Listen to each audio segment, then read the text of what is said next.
What is the green, blue, red movement? You're probably wondering. How many of you during the food break actually talked to somebody that you didn't know beforehand? Hands up. Wow. That's great. That's unusual in Finland. How many of you actually felt that kind of little magic happen when you talked to somebody new that felt really good? Hands up. Slightly fewer. Okay. We're going to talk today about what is it that makes the magic happen between people. It's very easy to do with your loved ones, right? We all have somebody with who we can make that magic happen. But it's rather more difficult with somebody that you don't like or that you don't know. Imagine a world in which you could systematically make that magic happen between people without any difficulty. Well, this is exactly what we're going to talk about. And it started, this movement, actually quite a long time ago with a man called Theo Cox. How did it start? This man was actually born before the war. And I need to press play, probably. There we go. He started his life well before we did here, probably. And he was born before the Second World War. And he actually was in a little town in Belgium as the invasion of his country happened. And he was in a little peaceful town with nothing very much happening, actually, apart from in his school. He's a 13-year-old boy. Imagine the Hitler Youth. You've all heard of them. The older boys in the school were some of them part of this Hitler Youth. And they were absolutely terrifying the other school children.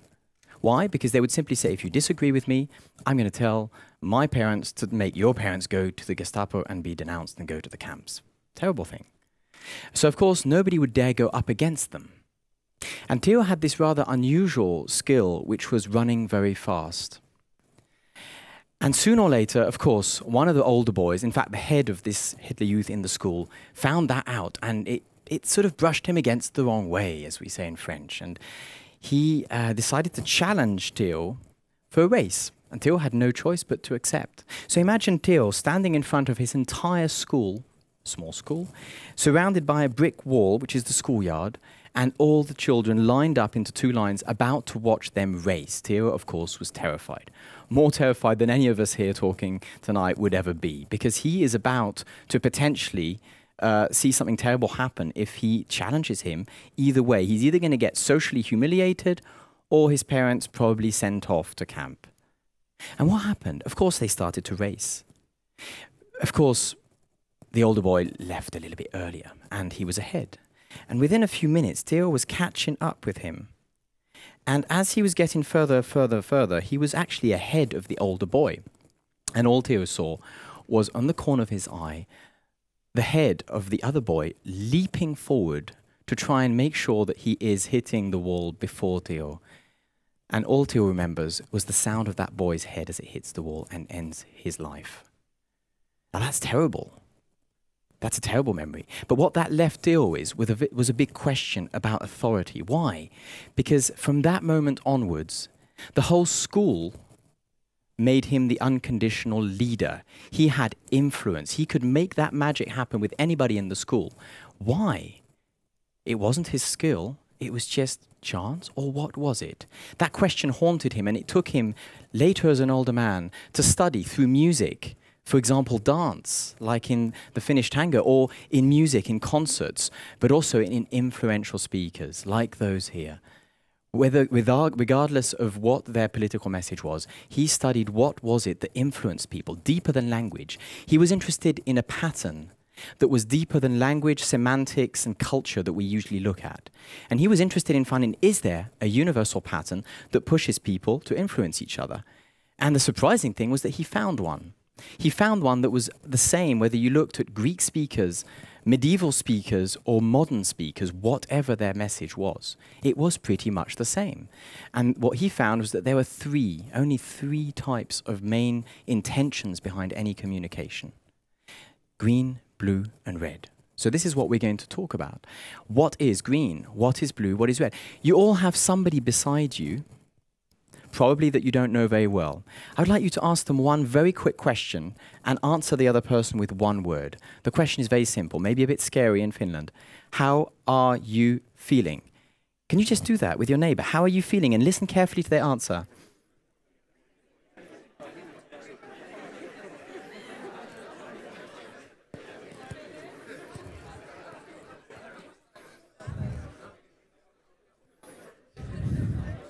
Okay.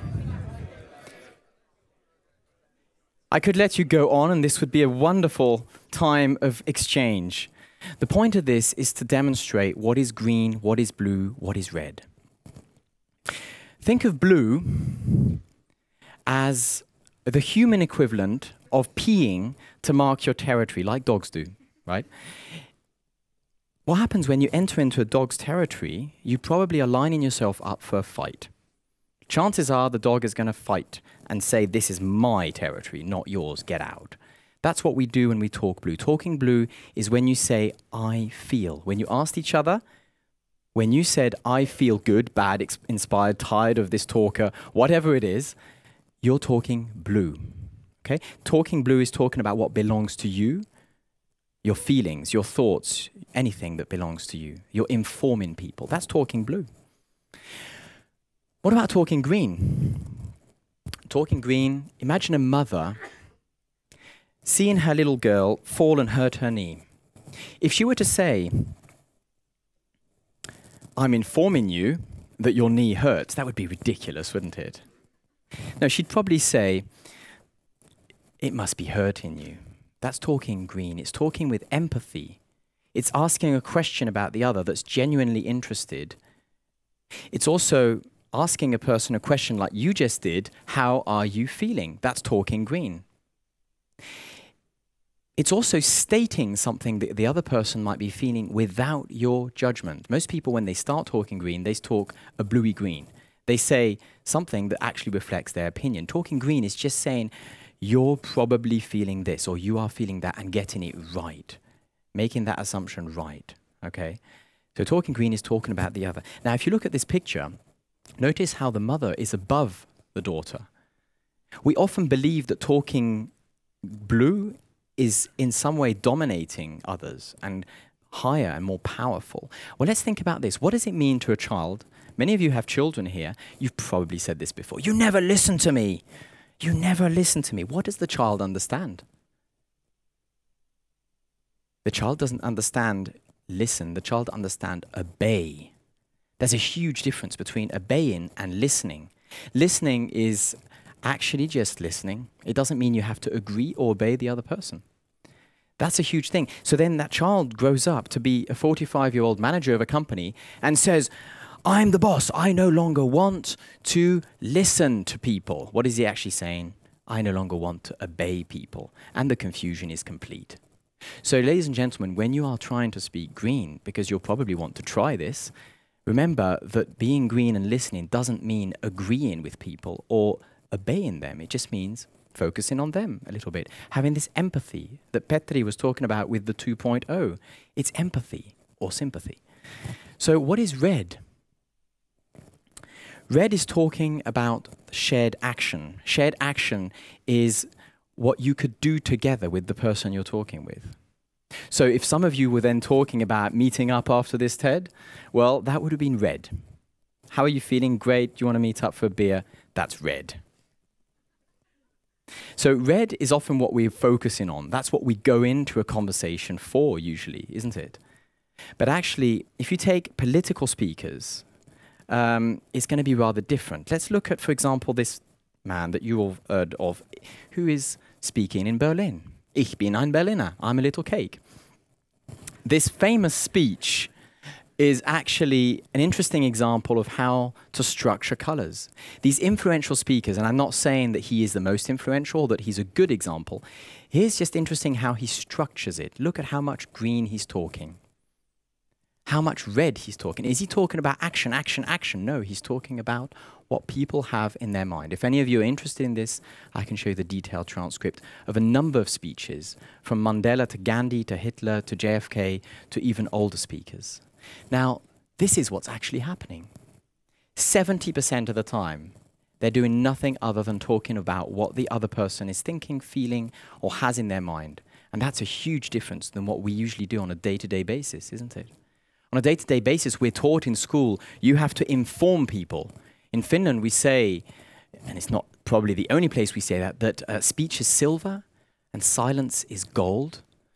Is it maybe a reflection that we tend to be trying to speak blue too much? But what if we were to start speaking green? Maybe that would be also golden. So if you look at this dynamic, there's also an order. Let's take Hitler. Not that I agree with his views, and then we can take Gandhi just to compare.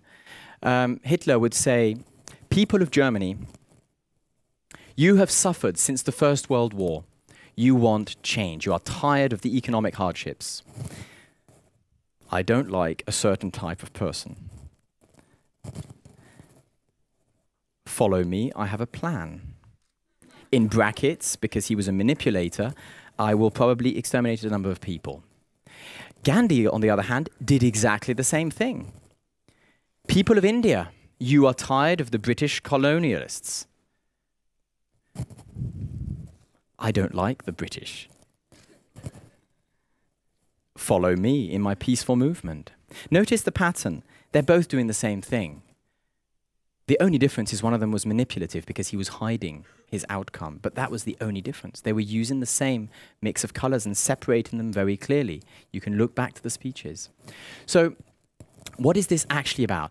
This is a movement that started when Theo started to research this, and he discovered this and started teaching this in workshops, but never went public with this for his fear of manipulation. Today's the first time this is going live, and there's already people in Finland and France who are starting to think about these colors differently.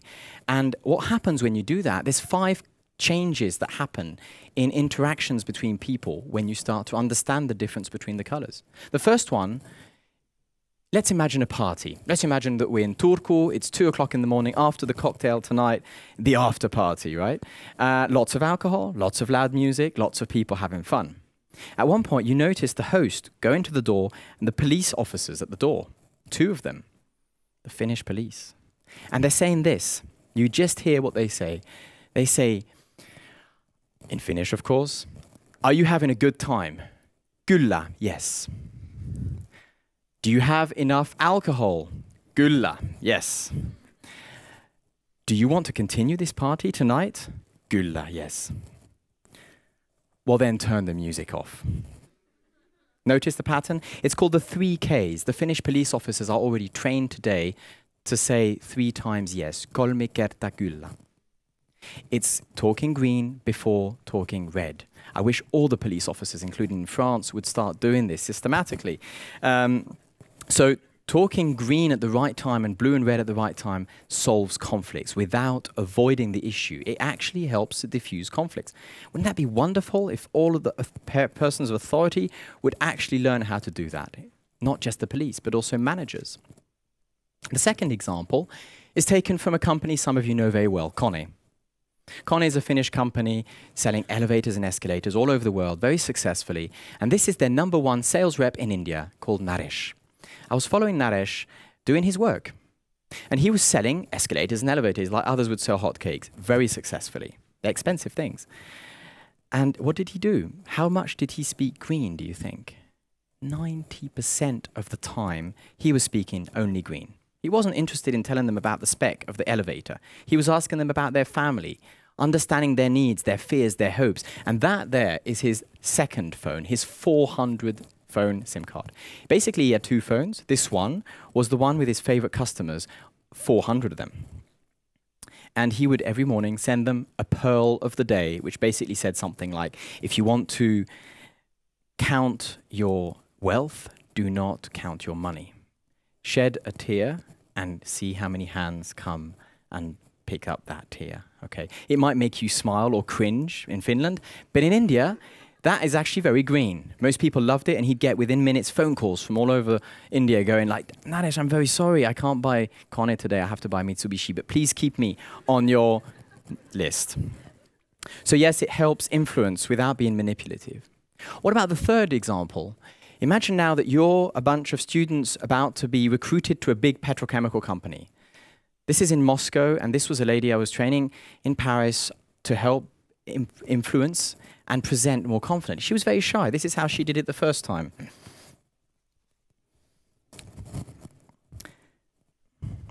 Sorry, I'm a bad actor.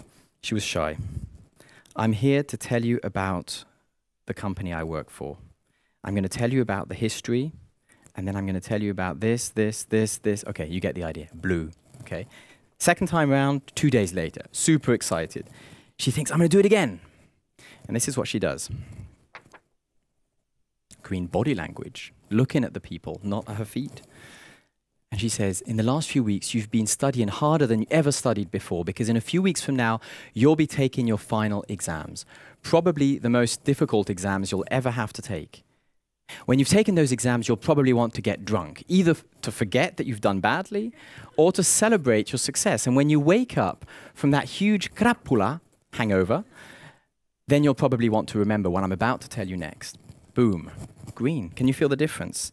Yes, it helps with confidence without coming across as arrogant, which is apparently a very important thing in Finland. So what about this this almost last example? This is a police officer in LA, the ones you love to hate, the ones who hide behind a bush, catching you to speed, okay? This man, Elton Simmons, had done over 25,000 tickets in his life. Usually they get lots of complaints. You don't like getting a ticket, right? He had not one single complaint over his whole career. Not only did he not have a complaint, but he had loads of commendations from people. What was going on? CBS trailed him and filmed him in action. What did they find? Of course, he was being green. He wasn't taking the usual thing that you would do from being in authority, saying, you will pay the ticket, red. He said, you probably didn't see the sign, it happens. But you're still going to have to pay. But maybe next time try to be careful so I don't have to catch you again. And people would love it. They would walk away with a smile because they would get a ticket without the guilt trip. So authority without domination is what happens when you start talking green, even if you are the boss or the police officer. You do not have to talk red all the time. What about the last example? Seduction. Some of you are already thinking, ooh, this could be a good tool for seduction, right? Well, here it is. Let's imagine now that you have the green, blue, red tools in your hands. What would be a good strategy? Gentlemen, imagine that you're there. Okay, imagine you're single and nobody's watching. Would it be a good strategy to say, hello, baby, come home with me? Nah, probably not. Would it be, ooh, I'm very, very, very rich. I have a Ferrari parked around the corner, and actually I have 5 degrees from the best universities in the world. Do you think that would work? For some, maybe, who lack confidence, that might help. Or, you're working in the street with a laptop? That's unusual. Are you a market researcher? Of course, it's pretty obvious which one will give him the best chance. So, it's about seduction without being disrespectful. Now, some people ask me, well, I don't talk red and I still manage to influence people. Well, what's going on? You're just talking rubbish, aren't you? Well, I asked them this question. Have you ever asked the person that you've so well influenced how they felt about your influence? And they say, well, why should I? Well, so imagine now the seduction game. What would it be called if you influence somebody to come home with you without asking them how they feel? It's called abuse. And in communication, we spend actually a lot of our time unconsciously abusing others in our communication. So please, ladies and gentlemen, this is just a call for awareness about those 3 colors. And these are the things that will happen when you start to differentiate them. Imagine that you would no longer see and hear all these conflicts on TV. Imagine that next time you stand in front of your 2 children arguing, instead of saying to them, stop arguing, you say, how about helping them to talk green to each other? Or imagine that you see that child when they're about to vote at 18, feeling good because they're not being manipulated by the politicians they're voting for. Imagine that. Imagine also, dear Finnish friends, that you could stand up in front of a crowd without feeling afraid of being arrogant. Imagine that. And imagine if you could be in a position of authority such as the boss and not speak down to people. And finally, imagine if you would not be afraid of your daughters walking in the park at 11:30 at night for those obvious reasons. Imagine that. Now, if you do think that that's a valuable thing to change, then there's 2 things you can do to change this movement into a revolution. The first one is look at your own way of talking. Look at it carefully and try and color code it and see it. Look at others around you. The next time you're in a meeting and there's a conflict, look at that. And the second thing you can do is simply, you don't learn to to drive a car by watching, do you? You actually sit in a car and try, and it works at the beginning difficultly, and then it works better. That's what you do. You try, you jump in and try and use those colors at the right time. So ladies and gentlemen, if that is what you'd like to do, then start looking around you at those 3 colors. Thank you very much.